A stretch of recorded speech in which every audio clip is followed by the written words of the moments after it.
বন্ধুরা, তো দেখতে পাচ্ছ সেই গাছ আমি এখনো রিপোর্টিং করিনি, করব।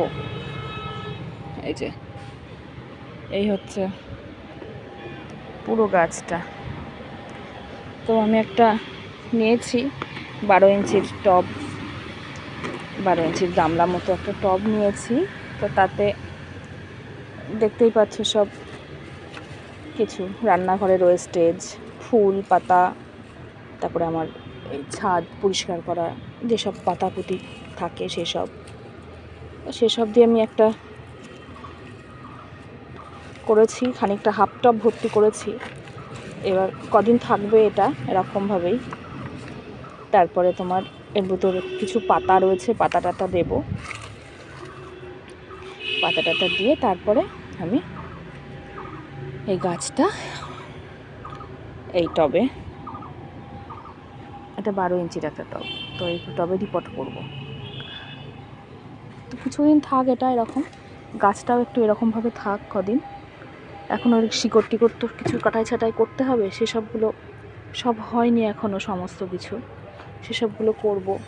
একটু ভালো করে গাছটাকে ফাঙ্গিসাইডে খানিক সময় ডুবিয়ে রাখতে হবে আমাকে। চলো গাছটা একটু এরকম থাকুক কদিন, তারপরে এটাতে রিপোর্ট করব। দেখতে পাচ্ছ পাতা দিয়ে আমি ভরেছি, এবার একটু ফাঙ্গিসাইড দিয়ে দেব।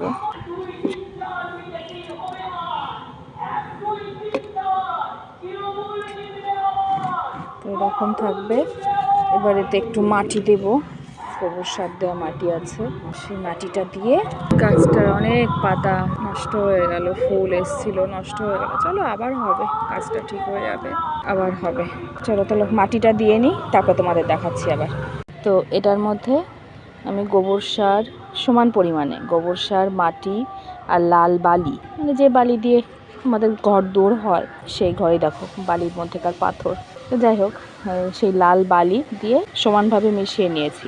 এবার এটা আমি এই গাছে দিয়ে দেবো। তো দিলাম, আবার হয়তো একটু মাটি দিতে হবে, জল দিলে মাটিটা বসে যাবে। আর নিচে তো দেখলেই তোমরা বেশি মাটি নেই আমার, এই জাস্ট মানে যেগুলো কম্পোস্ট তৈরি করা হয় সেই সব জিনিস দিয়েই করা হয়েছে। তো এই মাটিটা যখন জল দেবো আবার বসে যাবে, আবার কদিন পরে 2 মাস 1 মাস পরে আমি আবার এর গোড়ায় মাটি দেবো। আচ্ছা, এর মধ্যে মানে শিংকুচি ও নিম খোল মেশানো ছিল, সেটা বলতে ভুলে গেছি। তো যাই হোক, তো এখন দেখি এতে একটু জল দেব, আর একটু মাটি দিতে হবে, মাটি দেওয়ার পরে জল দেবো, আর একটু মাটি দেবো এতে। চলো আবার মাটি নিয়ে আসি। তো এখন যে মাটিটা আনলাম এটাতে আর গোবর সার দিইনি, শুধু বালি আর মানে লাল বালি আর মাটি। তো এটা দিয়ে দেবো, কারণ গোবর সার যেটুকু দেওয়ার প্রয়োজন সেটুকু দেওয়া হয়ে গেছে। আমি মনে করেছিলাম ওইটুকু মাটিতেই হয়ে যাবে, তা দেখছি না, হলো না, যার জন্য আর দেবো না। বেশি সার দেওয়াও তো ঠিক না, তাতে গাছের ক্ষতি হবে। এই জায়গাটা যেমন মাটিটা দিতে পারছি না, আস্তে জল দিলে তখন এই মাটিগুলো এর ভেতরে আস্তে ফাঁকাগুলো ভরাট হয়ে যাবে, মাটিটাও নিচু হয়ে যাবে, তখন নিচে চলে যাবে, তখন আবার কিছু মাটি দিতে হবে। এখন ভয় একটাই এই গাছটা নিয়ে, জোর হাওয়া হলে গাছটা না উপড়ে পড়ে, কারণ আগে তো প্রায় এতটা মাটির নিচে ছিল, এত নিচে। এবার জানি না এবার কি হবে, দেখা যাক। ঝড় হলে তখন যদি উপড়ে পড়ে তখন আবার গাছটা কষ্ট পাবে, ক্ষয়ক্ষতি হয়তো কিছু হবে না সেরকম, গাছটার কষ্ট হবে এই আর কি। কারণ একভাবে সেজে উঠবে গাছটা, আবার যদি কিছু হয় ও সেরকম, তখন তার আবার কষ্ট হবে গাছের।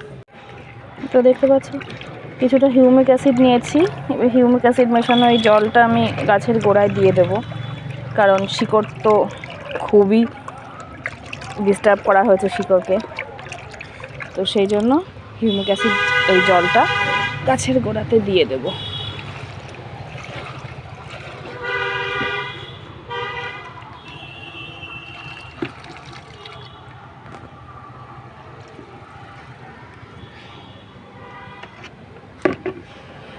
তো আপাতত আজকের মতো এটা কমপ্লিট হলো,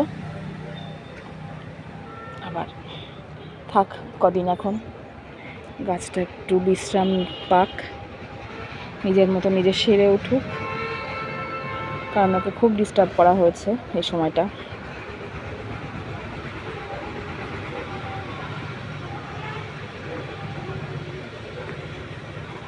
তারপরে আবার অন্য কিছু দেওয়া হবে।